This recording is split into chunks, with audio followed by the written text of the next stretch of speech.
What's happening in the Strait of Hormuz right now isn't sudden. It's a result of the breakdown between Iran and USA. Just weeks ago, there were signs of a temporary understanding, a chance for tension to ease and shipping to stabilize, but that didn't last. Iran now accuses the USA for continuing economic pressure through port restrictions, and in response, it has moved to a tightened control over the strait. Not always through a full closure, but by making the route increasingly risky and unpredictable. The US, on the other hand, is holding its ground, making it clear it won't accept this as leverage. What we are seeing is a direct standoff. Iran is using its geography and US is using its pressure, and caught in the middle is one of the world's most critical trade routes. And this is where the situation stops being just political statement and start becoming real on-ground crisis. On April 18, two Indian flagged vessels were attempting to pass through the Strait of Hormuz. These are not small boats, these are massive commercial ships, part of global supply chain. According to reports, they had already received clearance to pass, which under normal conditions meant safe transit. But instead, Iranian forces opened fire. Not before permission, but after it. In one distress call, the captain can be heard saying, "You gave me clearance, now you're firing, let me turn back." That moment captures the entire crisis because the global shipping depend on predictability and trust.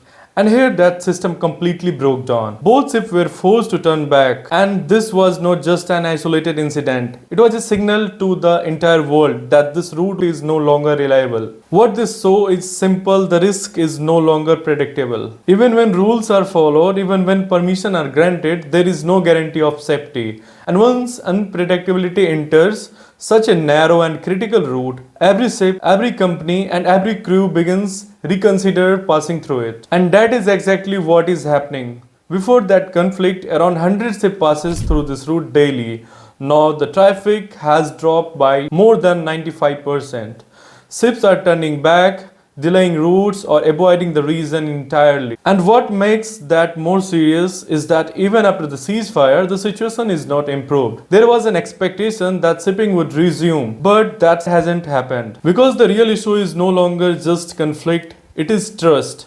And the trust has been broken. But beyond visible tension, there is another threat: sea mines. These underwater explosives can damage or destroy ships, and even a few of them can make the entire route unsafe. Reports suggest that even Iran may have not full control over their exact location, which means even if tension reduces, the physical danger remains. For ship and crews, this creates a situation where the threat is invisible and unpredictable.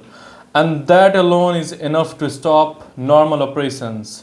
And then comes the economic reality: insurance. In high risk zones, ships require war risk insurance, but now these costs have surged sharply.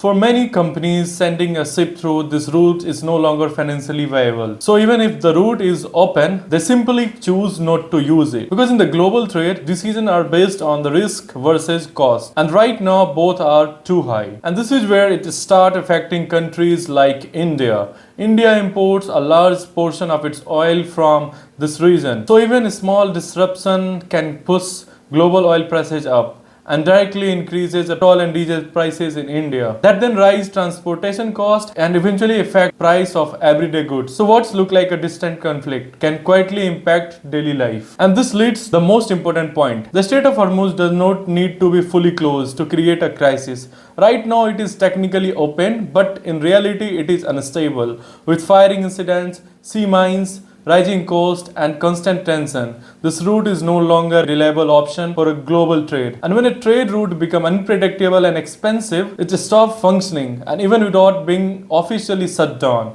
There are simply too many risks: military tension, unpredictable incidents, hidden threats, and economic pressure. And even if diplomacy continues, and even if leaders keep talking about peace, these ground realities do not disappear overnight. Sea mines remain, insurance stay high, and trust once broken, time takes to rebuild. For shipping companies, this is no longer politics. It is a risk calculation. And right now, that calculation is clear. The Strait of Hormuz is too uncertain, too expensive, and too dangerous to rely on. So even if reopens on paper, it remains normal. In reality, normal operations are not coming back anytime soon. And when a route this critical becomes unreliable, the impact is not regional, it's global.